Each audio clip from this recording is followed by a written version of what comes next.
லவ்தேத்தூர் இயேசுஸ் கிறிஸ்துஸ். இயேசு கிறிஸ்துவுக்கு புகழ். தமிழ் கூறும் நல் உலகில் வாழும் அனைத்து அன்பு உள்ளங்களுக்கும் வத்திக்கான் வானொலியின் வணக்கம்.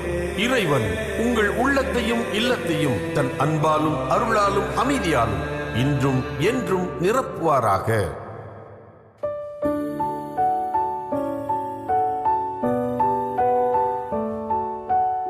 அன்பு நேயர்களே, வத்திக்கான் வானொலி இன்று உங்களுக்கு வழங்குபவை நெறிகாட்டும் ஆளுமைகள், விவிலிய தேடல்கள் மற்றும் செய்திகள்.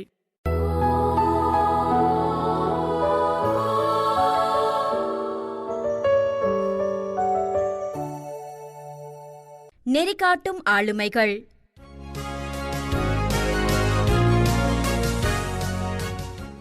சாது வாஸ்வானி. பெரும் பணக்காரர் ஒருவர் அவரிடம் வந்தார். அவரது கையில் பெரியதொரு பை. அந்த பை நிறைய பணம். வாஸ்வானியிடம் கொடுத்துவிட்டு சொன்னார், நீங்கள் சுயநலமற்றவர் என எனக்கு தெரியும். இதோ இந்த பெரும் பணத்தை வைத்து ஓர் ஆலயம் கட்டுங்கள். 1 வருடம் கழித்து வந்து பார்க்கிறேன். கொடுத்துவிட்டு போய்விட்டார். வாங்கிய வாஸ்வானி இறைவன் முன்னிலையில் சிந்தித்தார். முடிவுக்கு வந்தார். அடுத்த நாள் முதல் அந்த பணத்தை வைத்து ஏராளமான ஏழை எளியவருக்கு, பசியோடு வந்தவருக்கு, அனாதை குழந்தைகளுக்கு, நொந்து போய் கிடந்த நோயாளிகளுக்கு உணவு வழங்க ஆரம்பித்தார். வாடி வதங்கி வந்தோர் அனைவரும் வயிறார உண்டு உறங்கிவிட்டு சென்றனர். உபகாரியை உளமாற வாழ்த்துவிட்டு சென்றனர். சொன்னபடி பணம் கொடுத்தவர் ஆசையோடு வந்து நின்றார். அடுத்த வருடமே ஆலயத்தை பார்க்க. சாது வாஸ்வானி விளக்கினார், வாருங்கள் செல்வந்தரே, நீங்கள் கொடுத்த பணத்தை வைத்துதான் ஆலயத்தை கட்டிக்கொண்டிருக்கிறேன். காட்டினார். பசியால் பற்றி எரியும் வயிறுதான் அந்த ஆலயம். ஏழைகளின் வயிறுதான் ஆண்டவரின் ஆலயம், கடவுளின் ஆலயம். வந்தவர் பார்த்தார். பரவசமாகி நின்றார். இன்னொரு பை நிறைய பணத்தையும் தந்துவிட்டு போனார். அங்கே ஆலயம் கட்ட பணம் தந்தவரும் ஆலயம் கட்டியவரும் ஆலயங்களாகி நின்றார்கள். அந்த ஆலயத்துக்குள்ளே ஆண்டவன் பரிமாறிக் கொண்டிருந்தார், பசியாறிக் கொண்டிருந்தார். கோடிக்கணக்கான குழந்தைகள் கொலை பட்டினியாய் மடிந்து போய் கிடக்க, கோடிக்கணக்கான ரூபாய் செலவிலே கோவில்களா? கோமகன் அதிலே குடிகொள்வாரோ? விசுவாசிகளின் வயிறு நிரம்பினால் தானே ஆலயமும் நிரம்பும். ஆண்டவனின் அன்றாட அருள் அவர் தரும் அன்றாட உணவிலே.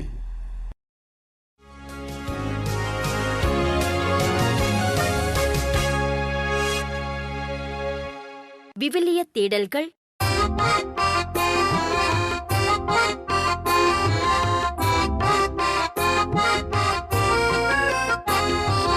உமது பேரன்பை முன்னிட்டு ஆண்டவரே எங்களை மீட்டருளும். உமது பேரன்பை முன்னிட்டு ஆண்டவரே எங்களை மீட்டருளும். இப்போது நீர் எங்களை ஒதுக்கித் தள்ளிவிட்டீர், இழிவுபடுத்திவிட்டீர்.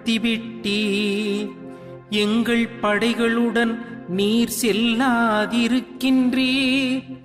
எங்கள் பகைவருக்கு நாங்கள் புறம் காட்டி ஓடும்படி செய்தீர்.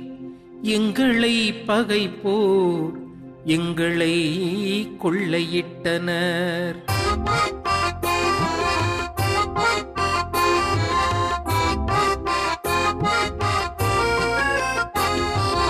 உமது பேரன்பை முன்னிட்டு ஆண்டவரே எங்களை மீட்டருளும். உமது பேரன்பை முன்னிட்டு ஆண்டவரே எங்களை மீட்டருளும். எங்களை அடுத்து வாழ்வோரின் பழிப்புக்கு எங்களை ஆளாக்கினே.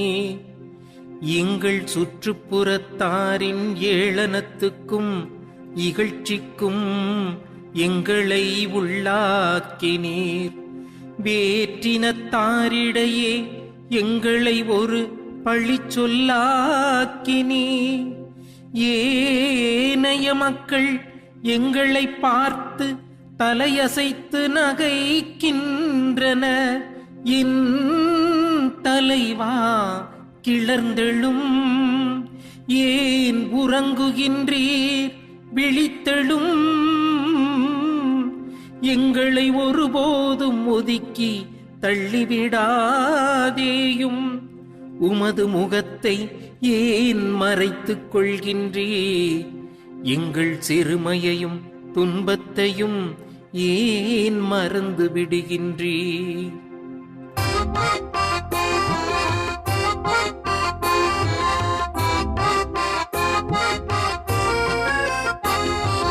உமது பேரன்பை முன்னிட்டு ஆண்டவரே எங்களை மீட்டருளும்.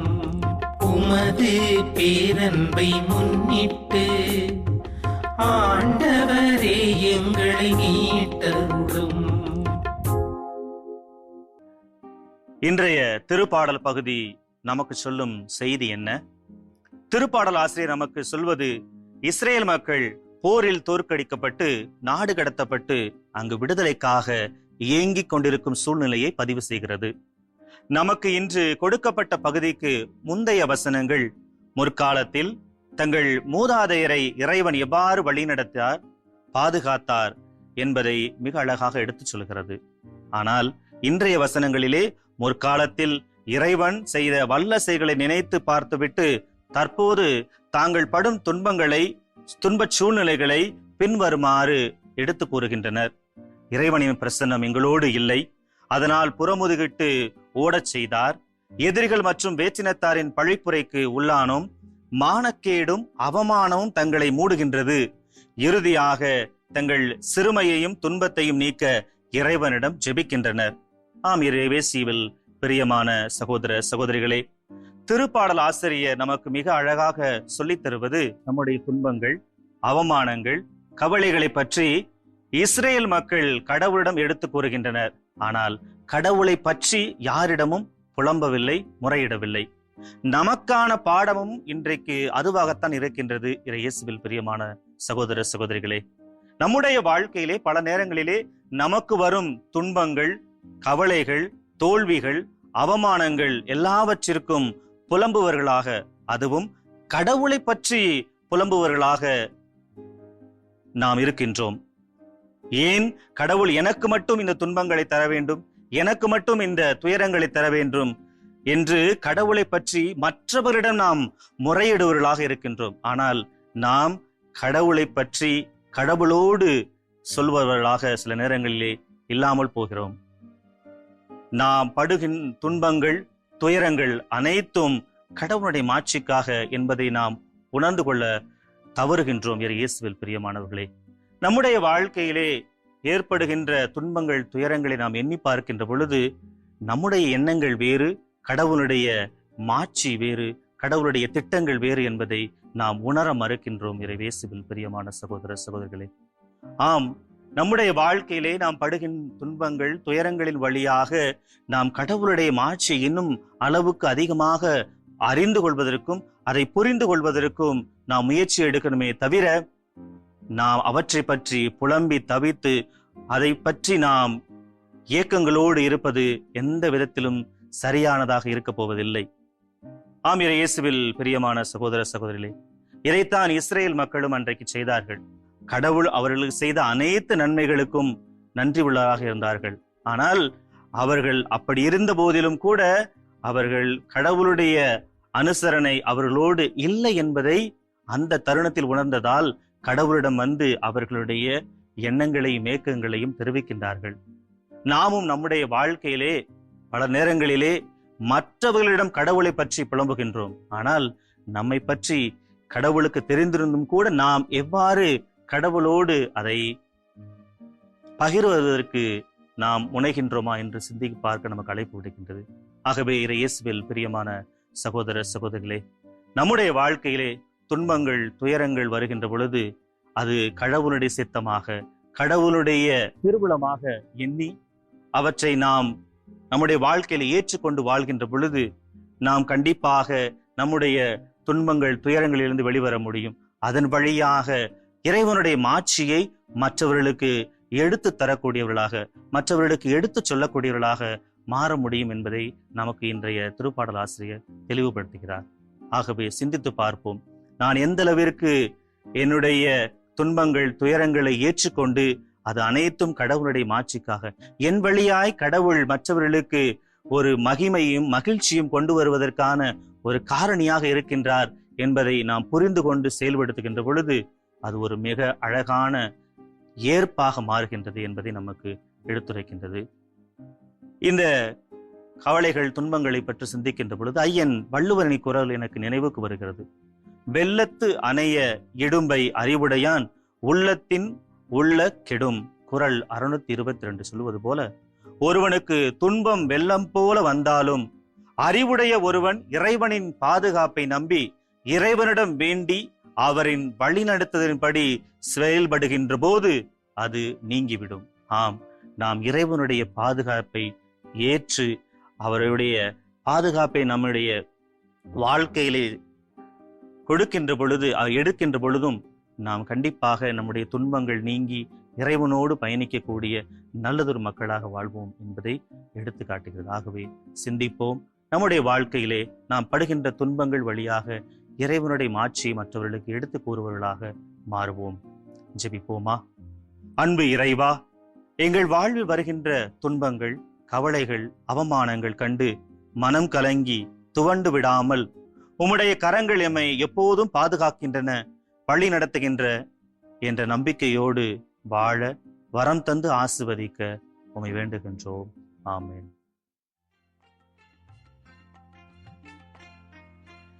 இறைவன் என் பாதைக்கு ஒளியானவர்,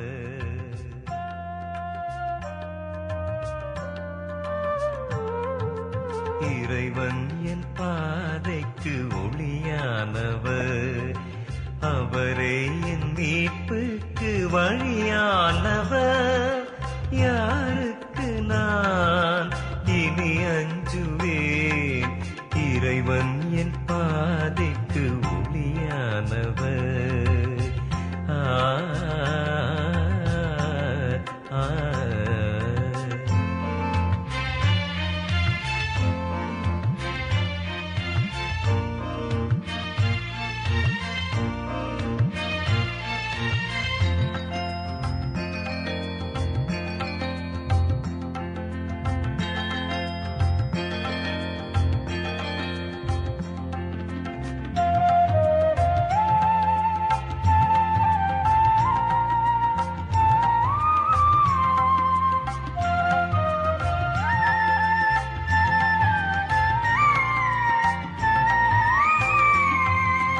ஆண்டவனார் உம்மை வேண்டுவதோ, என்னாலும் உம் இல்லம் குடிவாழவே.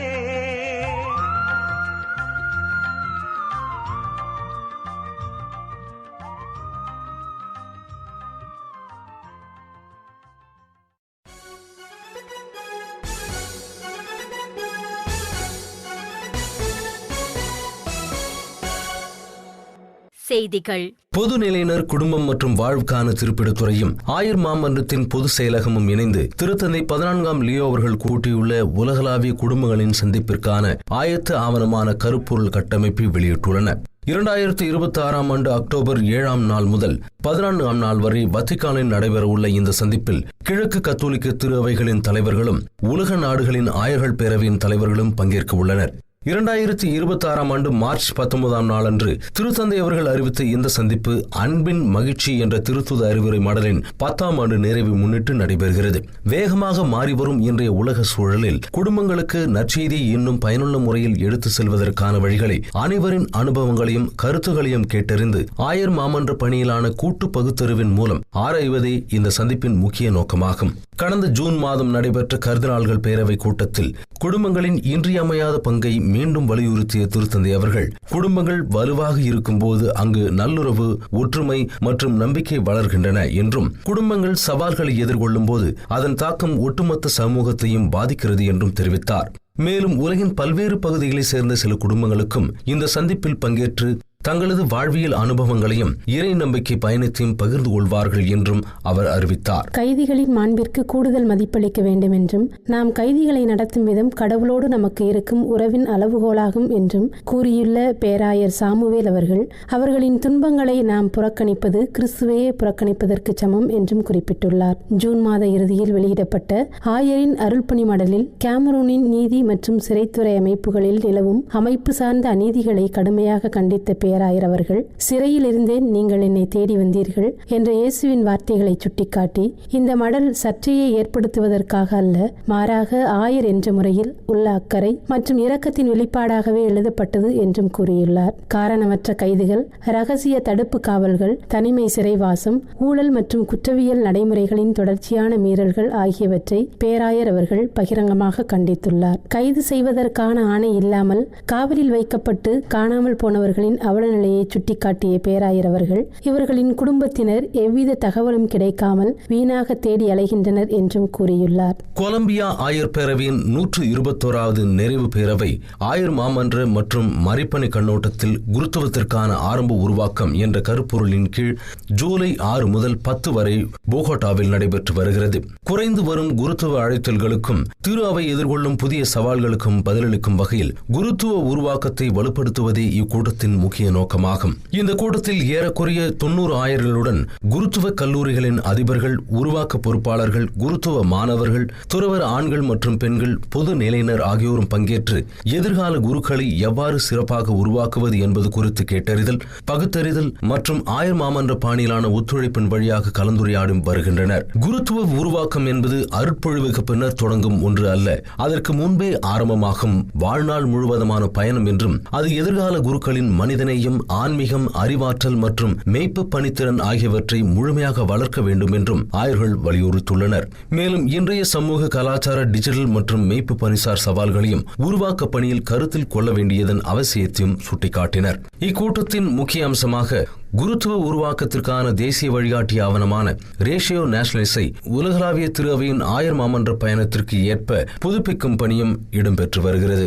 ஐக்கிய நாடுகள் சிறுவர் நல அமைப்பான யுனிசெஃப் வெளியிட்டுள்ள தகவலின்படி 2026ஆம் ஆண்டின் முதல் 6 மாதங்களில் சூடானில் நடைபெற்று வரும் ஆயுத மோதல்களால் குறைந்தது 330 குழந்தைகள் உயிரிழந்தோ அல்லது காயமடைந்தோ உள்ளனர். இதில் டார்பூர் மற்றும் கோர்டோபான் பகுதிகளில் குழந்தைகள் அதிக அளவில் பாதிக்கப்பட்டுள்ளனர். குறிப்பாக அல் ஒபைத் பகுதியில் நிலைமை மிகவும் மோசமடைந்துள்ளது. 2026 மே மாதம் முதல் ட்ரோன் தாக்குதல்கள் மற்றும் பிற தாக்குதல்களால் 35க்கும் மேற்பட்ட குழந்தைகள் பாதிக்கப்பட்டுள்ளனர். இதில் 18 குழந்தைகள் உயிரிழந்ததுடன் 17க்கும் மேற்பட்டோர் காயமடைந்துள்ளனர். பாதிக்கப்பட்ட குழந்தைகளின் வயது 2 மாதம் முதல் 17 வயது வரை உள்ளது. மொத்த குழந்தைகள் உயிரிழப்பு மற்றும் காயமடைந்த சம்பவங்களில் ஏறக்குறைய 60 விழுக்காடு ட்ரோன் தாக்குதல்களால் ஏற்பட்டுள்ளதாக தெரிவிக்கப்பட்டுள்ளது. இந்த தாக்குதல்களால் வீடுகள், பள்ளிகள், மருத்துவமனைகள், குடிநீர் வசதிகள் மற்றும் சந்தைகள் சேதமடைந்துள்ளதால் அத்தியாவசிய சேவைகளும் மனிதாபிமான உதவிகளும் கடுமையாக பாதிக்கப்பட்டுள்ளன. அல் ஒபைத் மற்றும் அதனை சுற்றியுள்ள பகுதிகளில் ஏறக்குறைய 5 லட்சம் பொதுமக்கள் ஆபத்தான சூழலில் வாழ்ந்து வருகின்றனர். இது குறித்து கருத்து தெரிவித்துள்ள யுனிசெஃப் அமைப்பின் சூடான் பிரதிநிதி ஷெல்டன் எய்ட் அவர்கள், வன்முறை, இடம்பெயர்வு மற்றும் அடிப்படை வசதிகளின் பற்றாக்குறை ஆகியவற்றின் முடிவில்லாத சுழற்சியில் குழந்தைகள் சிக்கி தவிப்பதாக கவலை தெரிவித்துள்ளார். இத்துடன் வத்திக்கான் வானொலியின் தமிழ் ஒளிபரப்பு நிறைவு பெறுகிறது. உங்கள் செவிமடுத்தலுக்கு நன்றி. தொடர்ந்து வத்திக்கான் வானொலியுடன் இணைந்திருங்கள். இறையாசிர் பெறுங்கள்.